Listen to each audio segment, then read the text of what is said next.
welcome to this study of the Red Sea to Jordan River, lesson 18. ಕೆಂಪು ಸಮುದ್ರದಿಂದ ಯೋರ್ದಾನ್ ಹೊಳೆಯವರೆಗೆ ಇರುವಂತಹ ಈ ಒಂದು 18ನೆಯ ಅಧ್ಯಯನದ ಪಾಠಕ್ಕಾಗಿ ನಾನು ನಿಮ್ಮೆಲ್ಲರನ್ನ ಸ್ವಾಗತಿಸುವಂತವನಾಗಿದ್ದೇನೆ. So today we are going to see the Lord's holiness brings justice. ಇವತ್ತಿನ ಸಂಜೆ ವೇಳೆಯಲ್ಲಿ ಕರ್ತನ ಪರಿಶುದ್ಧತೆಯು ನ್ಯಾಯವನ್ನು ತರುತ್ತದೆ ಎಂಬಂತ ವಿಷಯವನ್ನ ನಾವು ಅಧ್ಯಯನ ಮಾಡಲಿಕ್ಕಿದ್ದೇವೆ. So Leviticus 21:5 warns the nation of Israel against child sacrifices. ಯಾಜಕ ಕಾಂಡ ಪುಸ್ತಕ ಅದರ 20ನೇ ಅಧ್ಯಾಯ 1ರಿಂದ 5ನೇ ವಚನಗಳು ಅದರಲ್ಲಿ ಇರುವಂತದ್ದು ವಿಷಯ. ಅಲ್ಲಿ ಇಸ್ರಾಯೇಲರ ಮಕ್ಕಳನ್ನ ಅನ್ಯ ದೇವತೆಗಳಿಗೆ ಬಲಿ ಕೊಡುವುದನ್ನ ದೇವರು ಖಂಡಿಸುವುದನ್ನ ನಾವು ನೋಡುತ್ತೇವೆ. So then day 2 we are studying about the occult and practices and parental dishonor. ನಂತರ ನಾವು ನೋಡ್ತೇವೆ 20ನೇ ಅಧ್ಯಾಯ 6ರಿಂದ 9ನೇ ವಚನದಲ್ಲಿ ಮಾಂತ್ರಿಕ ಮಾಟ ಮಂತ್ರ ಈ ಒಂದು ಎಲ್ಲ ಕಾರ್ಯಗಳಿಂದ ಇಸ್ರಾಯೇಲರ ತಂದೆ ತಾಯರು ದೇವರನ್ನ ಅವಮಾನ ಪಡಿಸುವುದನ್ನ ನಿಂದೆಗೆ ಒಳಪಡಿಸುವುದನ್ನ ನಾವು ನೋಡುತ್ತೇವೆ. Day 3 it is about the sexual sins that are punishable by death. ನಾವು ನೋಡ್ತೇವೆ ಮುಂದೆ ಅದೇ ರೀತಿಯಾಗಿ 3ನೇ ದಿನದಲ್ಲಿ ಅಧ್ಯಯನ ಇರುವಂತ ವಿಚಾರ ಅದೇನಪ್ಪ ಅಂತಂದ್ರೆ ಮರಣ ಶಿಕ್ಷೆಗೆ ಅರ್ಹವಾದಂತ ಲೈಂಗಿಕ ಪಾಪಗಳು. Then there are sexual sins with lesser penalties. It is not death sentence but other penalties are given. ನಂತರ ನಾವು ನೋಡ್ತೇವೆ ಕಡಿಮೆ ಶಿಕ್ಷೆಗಳೊಂದಿಗೆ ಲೈಂಗಿಕ ಪಾಪಗಳು ಅಂದ್ರೆ ಮರಣದಂಡನೆ ವಿಧಿಸದೆ ಮರಣದಂಡನೆಗಿಂತ ಕಡಿಮೆಯಾದಂತ ಶಿಕ್ಷೆಗಳನ್ನ ಲೈಂಗಿಕ ಪಾಪಗಳಿಗೆ ದೇವರು ವಿಧಿಸುವುದನ್ನು ನಾವು ನೋಡ್ತೇವೆ. Then we study about a call for the nation of Israel to be separate from the people around them. ನಂತರ ನಾವು ನೋಡ್ತೇವೆ ಇಸ್ರಾಯೇಲ್ ಜನರಿಗೆ ದೇವರೊಂದು ಕರೆಯನ್ನ ಕೊಡ್ತಾನೆ. ಅದೇನಪ್ಪ ಅಂತಂದ್ರೆ ನೀವು ಪ್ರತ್ಯೇಕವಾಗಿರಬೇಕು, ಬೇರ್ಪಡಿಸಲ್ಪಟ್ಟವರಾಗಿರಬೇಕೆಂಬಂತ ಕರೆ ಕೊಡುವುದನ್ನ ನಾವು ನೋಡ್ತೇವೆ. So the same way there is a difference between the life of a Christian, life of a non-Christian. ಅದೇ ರೀತಿಯಾಗಿ ನಾವು ನೋಡುತ್ತೇವೆ ಒಬ್ಬ ಕ್ರೈಸ್ತನಿಗೂ ಕ್ರೈಸ್ತನಲ್ಲದವನಿಗೂ ಇರುವಂತ ವ್ಯತ್ಯಾಸವನ್ನ ನಾವಿಲ್ಲಿ ಗುರುತಿಸಬಹುದು. Our standard of life should be reflecting the holiness of God. ನಮ್ಮ ಜೀವನ ಶೈಲಿಯು ದೇವರ ಪರಿಶುದ್ಧತೆಯನ್ನ ಪ್ರತಿಬಿಂಬಿಸುವಂತದಾಗಿರಬೇಕು. So it is not what the culture says is right, what the trend says is right, or what the people think is right, but what God says is right means right, wrong means wrong.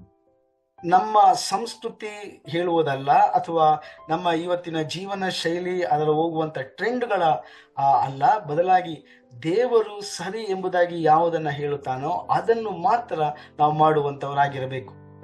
So the first thing is the child sacrifice. ಮೊದಲನೇದಾಗಿ ನಾವು ನೋಡುತ್ತೇವೆ ಮಕ್ಕಳನ್ನ ಬಲಿ ಕೊಡುವಂತದ್ದು. So that time the people in the surrounding nations around Israel, they were worshipping a god Molech. For that they have to offer sacrifices, that is human infants. ಆ ದಿನಮಾನಗಳಲ್ಲಿ ಆ ಕಾಲಘಟ್ಟಗಳಲ್ಲಿ ನಾವು ನೋಡುತ್ತೇವೆ ಇಸ್ರಾಯೇಲರ ಸುತ್ತಮುತ್ತಲಿದ್ದಂತ ಅನ್ಯ ಜನರು ಅವರು ಮೊಲೆಕ್ ಎಂಬಂತ ದೇವತೆಯನ್ನ ಅವರು ಆರಾಧನೆ ಮಾಡ್ತಾ ಇದ್ರು. ಆ ದೇವತೆಯ ವಿಶೇಷತೆ ಏನಪ್ಪಾ ಅಂತಂದ್ರೆ ಆ ದೇವತೆಗೆ ಕೂಸುಗಳನ್ನ ಅಂದ್ರೆ ಮಕ್ಕಳನ್ನ ಬಲಿ ಕೊಡುವಂತದ್ದಾಗಿತ್ತು. So the idol had an outstretched arm on which a living infant is placed. ಈ ಒಂದು ಮೂರ್ತಿ ಅಥವಾ ಈ ಒಂದು ವಿಗ್ರಹಕ್ಕೆ ಚಾಚಿದಂತ ಕೈಗಳು ಇತ್ತು. ಆ ಒಂದು ಕೈಗಳ ಮೇಲೆ ಆ ವಿಗ್ರಹದ ಕೈಗಳ ಮೇಲೆ ಮಕ್ಕಳನ್ನ ಕೊಟ್ಟು ಮಲಗಿಸಿ ಅವರನ್ನ ಬಲಿ ಮಾಡ್ತಾ ಇದ್ದಂತ ಒಂದು ಪದ್ಧತಿ ಇತ್ತು. So that idol is made of metal and it is heated and it is red hot. ಈ ಒಂದು ವಿಗ್ರಹವು ಅದು ಲೋಹದಿಂದ ಮಾಡಲ್ಪಟ್ಟದ್ದಾಗಿತ್ತು. ಆದ್ರಿಂದ ಈ ಒಂದು ಲೋಹವನ್ನ ಅವರು ಬಿಸಿ ಮಾಡುತ್ತಾ ಇದ್ರು. ಅಂದ್ರೆ ಆ ಒಂದು ವಿಗ್ರಹವು ಕೆಂಪಾಗಿ ಬಿಸಿ ಆಗುವ ತನಕ ಆ ಒಂದು ವಿಗ್ರಹವನ್ನ ಅವರು ಬಿಸಿ ಮಾಡ್ತಾ ಇದ್ರು. It could be a newborn child or 1 day, 3 days, 5 days, 1 month, 2 months. It's a small infant. ಅದು ಈಗಷ್ಟೇ ಹುಟ್ಟಿದಂತ ಒಂದು ಮಗುವಾಗಿರ್ಬೋದು, 1 ದಿನ 2 ದಿನ ಅಥವಾ ಕೆಲವು ತಿಂಗಳುಗಳು ಅಷ್ಟೇ ಆಗಿರುವಂತ ಒಂದು ಕೂಸು, ಹಸಿ ಕೂಸು ಆಗಿರುವಂತದ್ದು. It could be a boy or a girl. ಅದೊಂದು ಹುಡುಗ ಅಥವಾ ಒಂದು ಹುಡುಗಿ ಆಗಿರಬಹುದು. So when there is beating of drums around, the child is placed in the red hot arms of the idol. ಹೀಗೆ ಅವರು ಡೋಲುಗಳನ್ನ ಜೋರಾಗಿ ಬಾರಿಸುವಾಗ ಆ ಶಬ್ದದ ಮಧ್ಯದಲ್ಲಿ ಈ ಒಂದು ಆ ಮಗುವನ್ನ ಆ ಒಂದು ವಿಗ್ರಹದ ಕೈಗಳಲ್ಲಿ, ಅದು ಬಿಸಿಯಾಗಿದ್ದಂತ ವಿಗ್ರಹದ ಕೈಗಳಲ್ಲಿ ಅವರು ಅದನ್ನ ಇಟ್ಟು ಬಲಿ ಕೊಡ್ತಾ ಇದ್ರು. So they will be beating the drums so widely, so noisy, so that the cry of the baby is drowned in that noise. ಅವರು ಎಷ್ಟು ಜೋರಾಗಿ ಆ ಡೋಲ್ಗಳನ್ನ ಹೊಡಿತಾ ಇದ್ದಾರೆ ಅಂದ್ರೆ ಆ ಡೋಲಿನ ಶಬ್ದಕ್ಕೆ ಈ ಮಗುವಿನ ಕಿರ್ಚಾಟ ಅಥವಾ ಅದರ ಕೂಗು, ಅದರ ಆ ಒಂದು ಅರ್ಥನಾದ ಹಾಗೆ ಮುಳುಗಿ ಹೋಗ್ತಾ ಇತ್ತು. So the baby will cry and scream and die. ಹೀಗೆ ಆ ಮಗು ಬಹಳಷ್ಟು ವೇದನೆಯನ್ನು ಅನುಭವಿಸಿ ಕಿರ್ಚಾಟದಿಂದ ನರಳಾಡುತ್ತಾ ಆ ಮಗು ಹಾಗೆ ಸುಟ್ಟು ಹೋಗುವಂತದ್ದನ್ನ ನಾವು ನೋಡ್ತೇವೆ. So these people thought by sacrificing an infant they can appease or they can please God. ಈ ಜನರು ಅವರ ಮೂಢನಂಬಿಕೆ ಏನಪ್ಪಾ ಅಂತಂದ್ರೆ, ಈ ರೀತಿಯಾಗಿ ಅವ್ರ ಮಕ್ಕಳನ್ನ ಬಲಿ ಕೊಟ್ಟರೆ ಅವರು ಆ ದೇವತೆಯನ್ನ ಮೆಚ್ಚಿಸಬಹುದಾಗಿತ್ತು ಎಂಬುದಾಗಿ ಅವರು ಅಂದುಕೊಳ್ಳುತ್ತಾ ಇದ್ರು. So God warned Israel never to do that. ದೇವರು ಇಸ್ರಾಯೇಲ್ಗೆ ಬಹಳ ಖಡಾಖಂಡಿತವಾಗಿ ಹೇಳಿದ್ರು, ನೀವು ಎಂದಿಗೂ ಈ ಒಂದು ಈ ರೀತಿಯಾದಂತ ಬಲಿಗಳನ್ನ ಮಾಡಬಾರದು ಎಂಬುದಾಗಿ. The Lord warned them again and again, don't follow the practices of those surrounding nations. ದೇವರು ಪುನರಾವರ್ತಿಸಿ ಅನೇಕ ಬಾರಿ ದೇವರು ಇಸ್ರಾಯೇಲರಿಗೆ ಎಚ್ಚರಿಕೆಯನ್ನ ಕೊಡುವುದನ್ನ ನಾವು ನೋಡುತ್ತೇವೆ. ನಿಮ್ಮ ಸುತ್ತಮುತ್ತಲಿರುವಂತಹ ಅನ್ಯ ಜನರ ಅವರ ಆಚಾರ ವಿಚಾರಗಳನ್ನ, ಪದ್ಧತಿಗಳನ್ನ ನೀವು ಪಾಲಿಸಬಾರದು ಎಂಬುದಾಗಿ. If a person belonging to Israel offers the infant, that person would be stoned to death. ಈ ರೀತಿಯಾಗಿ ಒಬ್ಬ ಇಸ್ರಾಯೇಲನು ಒಂದು ಮಗುವನ್ನ, ತನ್ನ ಮಕ್ಕಳನ್ನ, ಈ ರೀತಿಯಾಗಿ ಶಿಶುವನ್ನ ಬಲಿ ಕೊಡುವುದಾದರೆ ಅಂಥವನನ್ನ ಕಲ್ಲಿನಿಂದ ಹೊಡೆದು ಕೊಲ್ಲಬೇಕೆಂಬುದಾಗಿ ದೇವರು ಆಜ್ಞಾಪಿಸಿದರು. It is violation of 10 commandments. You should not murder. ಇದು 10 ಆಜ್ಞೆಗಳಲ್ಲಿ ಒಂದು ಆಜ್ಞೆ ಆಗಿರುವಂತಹ ನೀನು ಕೊಲೆ ಮಾಡಬಾರದು ಎಂಬಂತ ಆಜ್ಞೆಯ ಉಲ್ಲಂಘನೆಯಾಗಿದೆ. It is sin against God and sin against the community, the people of God. ಇದು ದೇವರ ವಿರುದ್ಧವಾದಂತ ಒಂದು ಪಾಪವಾಗಿದೆ, ಅದೇ ಸಮಯದಲ್ಲಿ ಸಮುದಾಯಕ್ಕೂ ವಿರೋಧವಾಗಿ ಮಾಡುವಂತ ಪಾಪವಾಗಿದೆ. So only any person who does that will be punished. The punishment is that person will be stoned to death. ಆದ್ರಿಂದ ಯಾವುದೇ ಒಬ್ಬ ವ್ಯಕ್ತಿ ಈ ಪಾಪವನ್ನ ಮಾಡುವುದಾದರೆ ಅಂತಹ ವ್ಯಕ್ತಿಯನ್ನ ಕಲ್ಲಿನಿಂದ ಹೊಡೆದು ಸಾಯಿಸಬೇಕಾಗಿತ್ತು. So the person, how it applies to today. ಇವತ್ತಿನ ಸಂದರ್ಭಕ್ಕೆ ಈ ಒಂದು ವಿಚಾರ ಯಾವ ರೀತಿಯಾಗಿ ನಮಗೆ ಅನ್ವಯಿಸುತ್ತದೆ? So today also people practice the sin of abortion.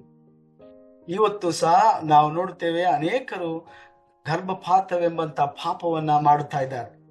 So they like to have a boy, and if there is a girl child, they will abort the child. ಅವರಿಗೆ ಗಂಡು ಮಗು ಬೇಕಾಗಿದೆ ಎಂಬುದಾಗಿ ಅವರು ಆಶಿಸುವುದಾದರೆ, ಒಂದು ವೇಳೆ ಅವರಿಗೆ ಹೆಣ್ಣು ಮಗು ಗರ್ಭಧಾರಣೆ ಆದರೆ ಆ ಹೆಣ್ಣು ಮಗುವನ್ನ ಸಾಯಿಸಿ ಬಿಡ್ತಾರೆ ಗರ್ಭದಲ್ಲಿ. Some girls before being married they get pregnant and they want to abort the child.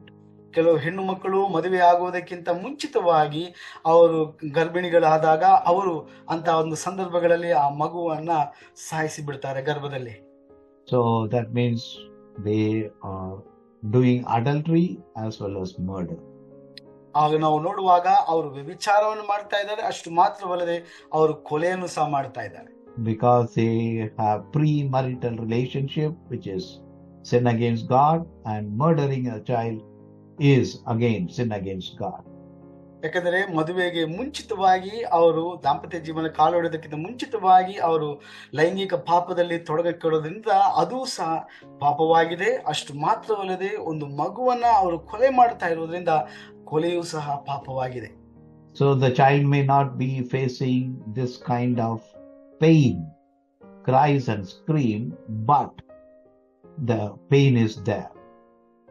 ಒಂದು ವೇಳೆ ಆ ಮಗು ಈ ರೀತಿಯಾಗಿ ಬಲಿ ಕೊಡುವಾಗ ರೀತಿಯಲ್ಲಿ ಅನುಭವಿಸುವಂತ ಒಂದು ವೇದನೆ ಅನುಭವಿಸದೇ ಇರಬಹುದು, ಆದರೂ ಕೂಡ ಆ ಮಗು ವೇದನೆಯನ್ನು ಅನುಭವಿಸುತ್ತದೆ. So, though it may be easy, it is sin against God. ಇದು ಬಹಳ ಸುಲಭವಾಗಿ ಗರ್ಭಪಾತ ನಡೆಯುತ್ತದೆ, ಆದರೂ ಸಹ ಇದು ದೇವರಿಗೆ ವಿರುದ್ಧವಾದಂತ ಒಂದು ಪಾಪವಾಗಿದೆ. So, what does it mean in the community? Don't ignore evil among the people of God. ಸಮುದಾಯಕ್ಕೆ ನಾವು ಕಲಿಯುವಂತ ಪಾಠ ಏನಪ್ಪಾ ಅಂತಂದ್ರೆ, ನಾವು ದುಷ್ಟತನವನ್ನ ನಿರ್ಲಕ್ಷಿಸಬಾರದು. So, if our brothers and sisters are sinning against God, they should be warned, or they should be brought to the notice of the leaders so that they can warn them. ಆದ್ರಿಂದ ನಮ್ಮ ಸಮುದಾಯದಲ್ಲಿ ನಮ್ಮ ಸಹೋದರರು ಅಥವಾ ಸಹೋದರಿಯರು ಈ ರೀತಿಯಾದ ಕಾರ್ಯವನ್ನ ಮಾಡುವುದೇ ಆದರೆ ನಾವು ಅದನ್ನ ಅವರ ಆತ್ಮಿಕ ನಾಯಕರ ಅವರ ಗಮನಕ್ಕೆ ನಾವು ಅದನ್ನ ತರಬೇಕು, ಮಾತ್ರವಲ್ಲದೆ ಅವರನ್ನ ಎಚ್ಚರಿಸುವಂತವರಾಗಿರಬೇಕು. So many times we think it is a personal issue. We should not intervene in this. ಅನೇಕ ಬಾರಿ ನಾವು ಅಂದುಕೊಳ್ತೇವೆ ಅದು ಅವರ ವೈಯಕ್ತಿಕವಾದಂತ ಒಂದು ವಿಚಾರ, ನಾವು ಅದರಲ್ಲಿ ತಲೆ ಹಾಕಬಾರದು ಅಥವಾ ಮಧ್ಯ ಪ್ರವೇಶಿಸಬಾರದು ಎಂಬುದಾಗಿ ನಾವು ಅಂದುಕೊಳ್ತೇವೆ. But as people of God, we should not ignore evil, but help them to be reconciled with God, repent, and they change their life. ಆದ್ರೆ ದೇವರ ಮಕ್ಕಳಾದಂತ ನಾವು ದುಷ್ಟತನವನ್ನ ನಾವು ಅಲಕ್ಷ್ಯ ಮಾಡಬಾರದು ಅಥವಾ ನಿರ್ಲಕ್ಷ್ಯ ಮಾಡಬಾರದು. ಆದರೆ ದೇವರ ಜೊತೆಗೆ ಅವರು ಪುನರ್ಸ್ಥಾಪಿಸಿಕೊಳ್ಳುವುದಕ್ಕೆ, ಅಂದ್ರೆ ಸಂಧಾನ ಮಾಡಿಕೊಂಡು ಅವರು ಮತ್ತೆ ಪುನರ್ಸ್ಥಾಪನೆ ಮಾಡಿಕೊಳ್ಳುವುದಕ್ಕೆ ನಾವು ಅವರಿಗೆ ಸಹಾಯವನ್ನ ನೀಡಬೇಕಾಗುತ್ತದೆ. So the person can escape the legal punishment, but they cannot escape God's punishment. ಹೀಗೆ ಒಬ್ಬ ವ್ಯಕ್ತಿಯು ಕಾನೂನಿನಿಂದ ಶಿಕ್ಷೆಯನ್ನ ತಪ್ಪಿಸಿಕೊಳ್ಳಬಹುದು, ಆದರೆ ಖಂಡಿತವಾಗ್ಲೂ ಅವನು ದೇವರಿಂದ ಶಿಕ್ಷೆಯನ್ನು ಹೊಂದುವಂತವನಾಗಿರುತ್ತಾನೆ. They can hide it from the relatives, they can hide it from the church, but they cannot hide it from God. ಅವರ ಸಂಬಂಧಿಕರಿಂದ ಅವರನ್ನ ಮುಚ್ಚಿ ಹಾಕಿಕೊಳ್ಳಬಹುದು, ಅದನ್ನ ಮರೆ ಮಾಡಿಕೊಳ್ಳಬಹುದು, ಅಥವಾ ತಮ್ಮ ಪ್ರಿಯರಿಂದ ಅದನ್ನ ಅವರು ಗೊತ್ತಾಗದಂತೆ ಅದನ್ನ ಮರೆ ಮಾಡಿಕೊಳ್ಳಬಹುದು. ಆದ್ರೆ ಖಂಡಿತವಾಗ್ಲೂ ದೇವರಿಂದ ಅವರು ಅದನ್ನ ಮರೆ ಮಾಡುವುದಕ್ಕೆ ಸಾಧ್ಯವಿಲ್ಲ. So Cain asked God, am I my brother's keeper? ಕಾಯನನು ದೇವರಿಗೆ ಪ್ರಶ್ನೆಯನ್ನು ಕೇಳ್ತಾನೆ, ನಾನು ನನ್ನ ತಮ್ಮನ ಕಾವಲುಗಾರನೋ ಎಂಬುದಾಗಿ. If we ignore evil among our brothers and sisters, we are like Cain asking, am I my brother's keeper? ಒಂದು ವೇಳೆ ನಾವು ಸಹ ದುಷ್ಟತನವನ್ನ ನೋಡಿ ಅದನ್ನು ನಿರ್ಲಕ್ಷಿಸುವುದಾದರೆ ನಾವು ಕೈನನ ಹಾಗೆ ನಾವು ಸಹ ದೇವರಿಗೆ ನಾವು ಪ್ರಶ್ನೆ ಮಾಡುವಂತವರಾಗಿದ್ದೇವೆ. So then the penalty for occult practice. ಮುಂದೆ ನಾವು ನೋಡುತ್ತೇವೆ, ಈ ಒಂದು ಮಾಟ ಮಂತ್ರ ಮುಂತಾದವುಗಳನ್ನ ಮಾಡುವುದಾದರೆ ಅದಕ್ಕಿರುವಂತಹ ದಂಡನೆಯನ್ನ ದೇವರು ವಿಧಿಸುವುದನ್ನು ನಾವು ನೋಡುತ್ತೇವೆ. So there are many people who go to persons who practice witchcraft or magic. ಅನೇಕರು ನಾವು ನೋಡ್ತೇವೆ ಈ ಮಾಟ ಮಂತ್ರಗಳು ಮುಂತಾದವ ಕಾರ್ಯಗಳಲ್ಲಿ ಮಾಡುವಂತವರನ್ನ ಸಂದರ್ಶಿಸ್ತಾರೆ, ಅವರನ್ನ ಭೇಟಿ ನೀಡುತ್ತಾರೆ. So sometimes they go so that their competitor may be cursed, so that their business can flourish. ಅವರ ಒಂದು ವ್ಯಾಪಾರದಲ್ಲಿ ಅವರಿಗೆ ಕಾಂಪಿಟೇಷನ್ ಕೊಡುವಂತ ಇನ್ನೊಬ್ಬ ವ್ಯಾಪಾರಸ್ಥನಿದ್ರೆ ಅವನಿಗಿಂತ ಇವನು ಹೆಚ್ಚಿನ ಒಂದು ಬಿಸ್ನೆಸ್ ಅನ್ನ ವ್ಯಾಪಾರವನ್ನ ಮಾಡಬೇಕು, ಅವನು ಹಾಳಾಗಬೇಕು, ಅದಕ್ಕೋಸ್ಕರವಾಗಿ ಅವನಿಗೆ ವಿರುದ್ಧವಾಗಿ ಮಾಟ ಮಂತ್ರ ಮಾಡೋದಕ್ಕೆ ಹೋಗ್ತಾರೆ. Or they want to become rich soon, for that they want help from such forces.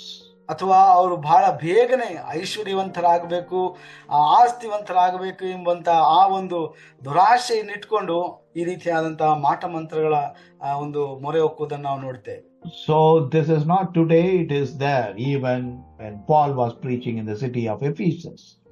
ಇದು ಇವತ್ತು ಮಾತ್ರವಲ್ಲ, ಆಗಿನ ದಿನಮಾನಗಳಲ್ಲಿಯೂ ಸಹ ನಾವು ಈ ಒಂದು ರೀತಿಯಾದಂತಹ ಕಾರ್ಯಗಳನ್ನ ನಾವು ನೋಡ್ತೇವೆ. ಇದು ಪೌಲನು ಎಫೆಸ ಪಟ್ಟಣದಲ್ಲಿ ಅವನು ಸುವಾರ್ತೆಯನ್ನು ಸಾರುವಾಗ ಇಂಥ ಒಂದು ಸನ್ನಿವೇಶವನ್ನು ಎದುರಿಸುವುದನ್ನು ನಾವು ನೋಡುತ್ತೇವೆ.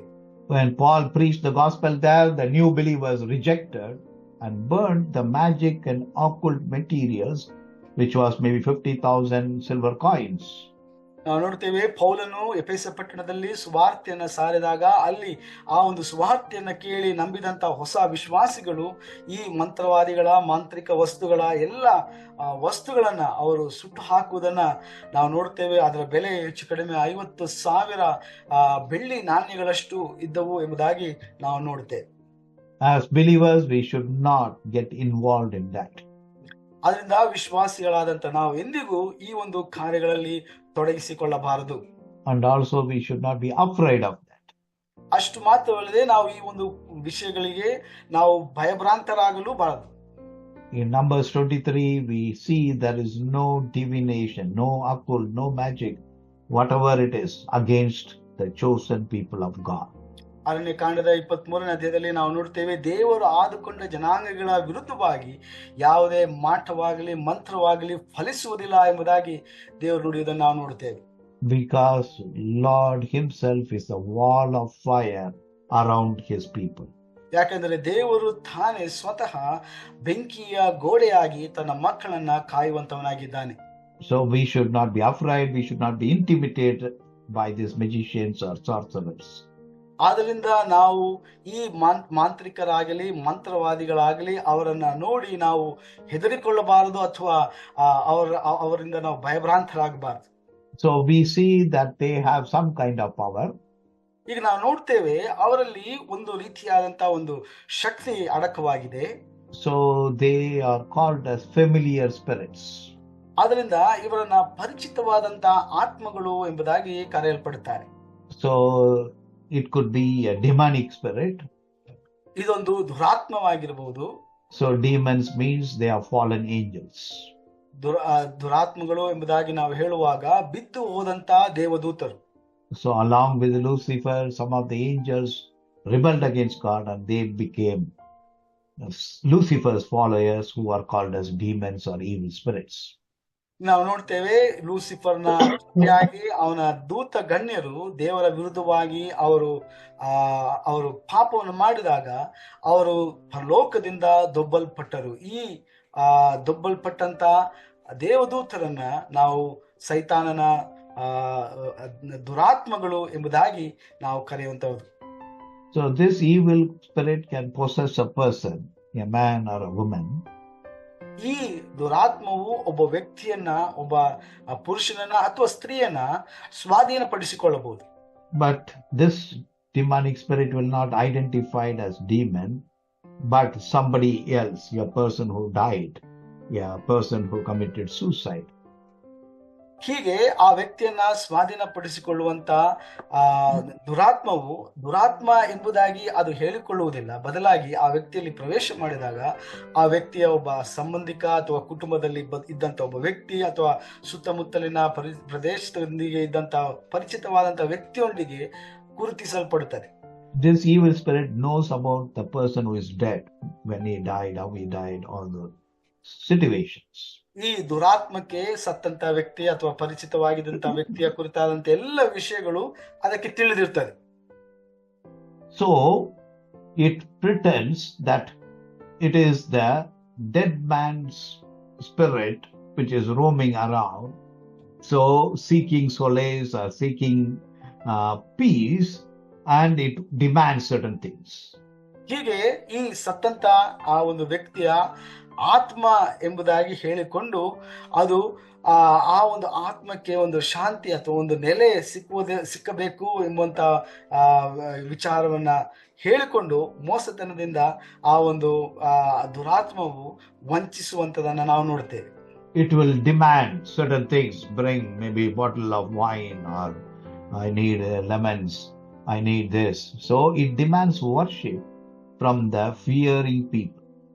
ಅದು ಅಷ್ಟು ಮಾತ್ರವಲ್ಲದೆ ಆ ದುರಾತ್ಮ ಅನೇಕ ವಸ್ತುಗಳನ್ನ ತರುವುದಕ್ಕೋಸ್ಕರವಾಗಿ, ತನ್ನನ್ನು ಆರಾಧಿಸುವುದಕ್ಕಾಗಿ ತರಿಸುವುದಕ್ಕೋಸ್ಕರವಾಗಿ ಹೇಳ್ಬೋದು, ನಿಂಬೆಹಣ್ಣು ಅಥವಾ ಕಾಯಿ, ಹಂಪಲು ಅಥವಾ ಎಣ್ಣೆ, ಸಾರಾಯಿ, ಈ ರೀತಿಯಾಗಿ ಆ ವಸ್ತುಗಳನ್ನ ಈ ಭಯಭ್ರಾಂತರಾಗಿ ಹೆದರಿಕೊಂಡಿರುವಂತ ಈ ಒಂದು ವ್ಯಕ್ತಿಗಳಿಂದ ಅದು ಕೇಳುವುದನ್ನ ನಾವು ನೋಡುತ್ತೇವೆ. Satan always desires worship, offering, sacrifices. ಸೈತಾನನು ಯಾವಾಗಲೂ ತನ್ನನ್ನ ಆರಾಧಿಸಬೇಕು, ತನಗೆ ಬಲಿಗಳನ್ನ ಸಲ್ಲಿಸಿ ತನ್ನನ್ನು ಆರಾಧಿಸಬೇಕು ಎಂಬುದಾಗಿ ಬಯಸುವಂತವನಾಗಿದ್ದಾನೆ. A idol like Molech will demand infants. A demon can demand any other thing. ಒಬ್ಬ ಮೊಲೆಕ್ ಎಂಬಂತ ಆ ಒಂದು ವಿಗ್ರಹವು ಕೂಸುಗಳನ್ನ ಮಕ್ಕಳನ್ನ ಅದು ಕೇಳುವುದಾದರೆ, ಬಲಿಗೋಸ್ಕರವಾಗಿ ಕೇಳುವುದಾದರೆ, ದುರಾತ್ಮವು ಏನು ಬೇಕಾದರೂ ಯಾವ ಮಟ್ಟದಲ್ಲಿ ಬೇಕಾದರೂ ಹೋಗಿ ಅದು ತನಗೆ ಬೇಕಾದ ವಸ್ತುಗಳನ್ನ ಕೇಳುವಂತದ್ದಾಗಿರುತ್ತದೆ. So there are other familiar spirits which are slaves or serves a magician or a black ಇನ್ನು sorcerer. Yeah. ಇನ್ನು ಕೆಲವು ಆತ್ಮಗಳು ಅವುಗಳು ಗುಲಾಮರಾಗಿ ಈ ಮಂತ್ರವಾದಿ ಅಥವಾ ಮಾಟಗಾರ ಮಾಡುವಂತಹ ವ್ಯಕ್ತಿಗಳಿಗೆ ಅದು ಸೇವೆಗಳನ್ನ ಸಲ್ಲಿಸುವಂತದ್ದಾಗಿರ್ತದೆ.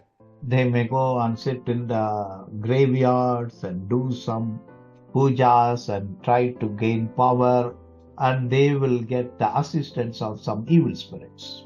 ಅವರು ಸ್ಮಶಾನದಲ್ಲಿ ಹೋಗಿ ಅಥವಾ ಯಾವುದೋ ಒಂದು ಕಾಡು ನಿರ್ಜನವಾದಂಥ ಪ್ರದೇಶಗಳಲ್ಲಿ ಹೋಗಿ ಈ ರೀತಿಯಾಗಿ ಅವರು ಮಂತ್ರಗಳನ್ನ ಮಾಡಿ ಆ ಆತ್ಮಗಳಿಂದ ಅವರು ಬೇಕಾದ ತಮ್ಮ ಕಾರ್ಯಗಳನ್ನ ಸಾಧಿಸಿಕೊಳ್ಳುವುದನ್ನ ನಾವು ನೋಡ್ತೇವೆ. So these spirits are not sent from God. ಈ ಆತ್ಮಗಳು ಅವ್ಯಾವು ಸಹ ದೇವರಿಂದ ಕಳುಹಿಸಲ್ಪಟ್ಟವುಗಳಲ್ಲ. These are Satan and satanic spirits. ಇವೆಲ್ಲವೂ ಸೈತಾನನ ಮತ್ತು ದುರಾತ್ಮನ ಆತ್ಮಗಳಾಗಿರ್ತವೆ. So if you have an opportunity, you can hear the testimony of Dodana, who was also a sorcerer or a magician, who came to know Lord Jesus Christ and became a preacher. ನಿಮಗೆ ಸಮಯ ಅವಕಾಶವಿದ್ದರೆ ದೊಡ್ಡಣ್ಣ ಎಂಬಂತವರನ್ನ ಸಾಕ್ಷಿನ ನೀವು ಕೇಳಬಹುದು. ಅವರು ಸಹ ಒಂದು ಕಾಲದಲ್ಲಿ ಮಾಟ ಮಂತ್ರಗಳಲ್ಲಿ ಈ ರೀತಿಯಾದಂಥ ಕಾರ್ಯಗಳಲ್ಲಿ ಚಟುವಟಿಕೆಗಳಲ್ಲಿ ತೊಡಗಿಕೊಂಡಿದ್ದವರು. ಆದರೆ ಅವರು ಈಗ ರಕ್ಷಣೆಯನ್ನು ಹೊಂದಿ ದೇವರ ಸೇವೆಯನ್ನ ಮಾಡುವಂತ ಒಬ್ಬ ವ್ಯಕ್ತಿಯಾಗಿದ್ದಾರೆ. So we should not be associated with any kind of magician or sorcerer for doing this kind of evil things with the assistance of demonic spirits. ಆದ್ರಿಂದ ಈ ರೀತಿಯಾದಂಥ ಯಾವುದೇ ಕಾರ್ಯಗಳನ್ನ ಅಂದ್ರೆ ಮಾಟ ಮಂತ್ರ ಮುಂತಾದ ಕಾರ್ಯಗಳನ್ನ ಈ ಒಂದು ದೆವ್ವಗಳ ಆ ಒಂದು ಸೇವೆಗಳನ್ನ ನಾವು ಇಂದಿಗೂ ಮಾಡುವಂತವರಾಗಿರಬಾರದು. So these kind of sorcerers are against the gospel. ಈ ರೀತಿಯಾದಂಥ ಮಾಟ ಮಂತ್ರ ಮಾಡುವಂತವರು ಅವರು ಸುವಾರ್ತೆಗೆ ವಿರುದ್ಧವಾಗಿರುವಂತವರು. When Philip went to the city of Samaria, there were sorcerers who were opposing Philip. ನೋಡ್ತೇವೆ, ಫಿಲಿಪ್ಪನು ಸಮಾರ್ಯ ಪಟ್ಟಣಕ್ಕೆ ಹೋದಾಗ ಸುವಾರ್ತೆಯ ನಿಮಿತ್ತವಾಗಿ ಅಲ್ಲಿರುವಂತವರು ಅವನ ಸುವಾರ್ತೆಗೆ ಅವ್ರ ವಿರೋಧವನ್ನ ವ್ಯಕ್ತಪಡಿಸುವುದನ್ನ ನಾವು ನೋಡ್ತೇವೆ. So they can fight against us, but they cannot overcome us. ಅವರು ನಮ್ಮ ವಿರುದ್ಧವಾಗಿ ಅವರು ಹೋರಾಟ ಮಾಡಬಹುದು, ಆದರೆ ನಮ್ಮನ್ನ ಅವರು ಜಯಿಸುವುದಕ್ಕೆ ಸಾಧ್ಯವಿಲ್ಲ. So then the Moses law warns against cursing of parents. ನಂತರ ನಾವು ನೋಡುತ್ತೇವೆ ಮೋಶೆಯ ಆ ಒಂದು ಆಜ್ಞೆಗಳು ಹೆತ್ತವರನ್ನ ತಂದೆ ತಾಯಿಗಳನ್ನ ಶಪಿಸುವುದಕ್ಕೆ ವಿರುದ್ಧವಾಗಿರುವಂತ ಪಾಪಗಳನ್ನ ಹೇಳುವುದನ್ನು ನಾವು ನೋಡ್ತೇವೆ. So this is not a tantrum that is thrown by small children. ಇದು ಸಣ್ಣ ಮಕ್ಕಳು ಅವರು ತಂದೆ ತಾಯಿಗಳಿಗೆ ವಿರುದ್ಧವಾಗಿ ಅವರು ಮಾಡುವಂತ ಅವರ ಬೇಡಿಕೆಗಳಲ್ಲ. So sometimes 3-year, 4-year-old child may be stubborn and will not obey the parents. So that is not mentioned here. ಕೆಲವೊಮ್ಮೆ ನಾವು ನೋಡ್ತೇವೆ 3 ವಯಸ್ಸು ಅಥವಾ 4 ವಯಸ್ಸಿನ ಮಕ್ಕಳು ಅವರು ತಂದೆ ತಾಯಿಗಳಿಗೆ ವಿರುದ್ಧವಾಗಿ ಅವರು ಹಠಮಾರಿಗಳಾಗಿ ಅವಿಧೇಯರಾಗಿ ಅವರು ತುಂಟತನದಿಂದ ಮಾಡುವಂತ ಕಾರ್ಯಗಳನ್ನ ಇಲ್ಲಿ ಹೇಳ್ತಾ ಇಲ್ಲ. So this law is about an adult child which is indulging in fight against the parents. ಇದು ಬೆಳೆದಂತ ಒಬ್ಬ ವ್ಯಕ್ತಿ ಅಥವಾ ಪ್ರಾಯ ಪೂರ್ತಿಯಾದಂತ ಒಬ್ಬ ವ್ಯಕ್ತಿ ಅಂತ ಒಂದು ವ್ಯಕ್ತಿ ತಂದೆ ತಾಯಿಗಳಿಗೆ ವಿರುದ್ಧವಾಗಿ ಅವನು ಮಾಡುವಂತ ಪಾಪಗಳಾಗಿದೆ ಅಥವಾ ಅವರನ್ನ ಶಪಿಸುವಂತ ವಿಚಾರದ ಕುರಿತಾಗಿದೆ. It could be calling down curses of death upon parents. ಅವರು ತಂದೆ ತಾಯಿಗಳಿಗೆ ವಿರುದ್ಧವಾಗಿ ಸಾವಿನ ಶಾಪವನ್ನ ಹಾಕುವಂತದ್ದಾಗಿರಬಹುದು. So even some teenagers, they will say to the parents, "Why are you alive? Why don't you die?"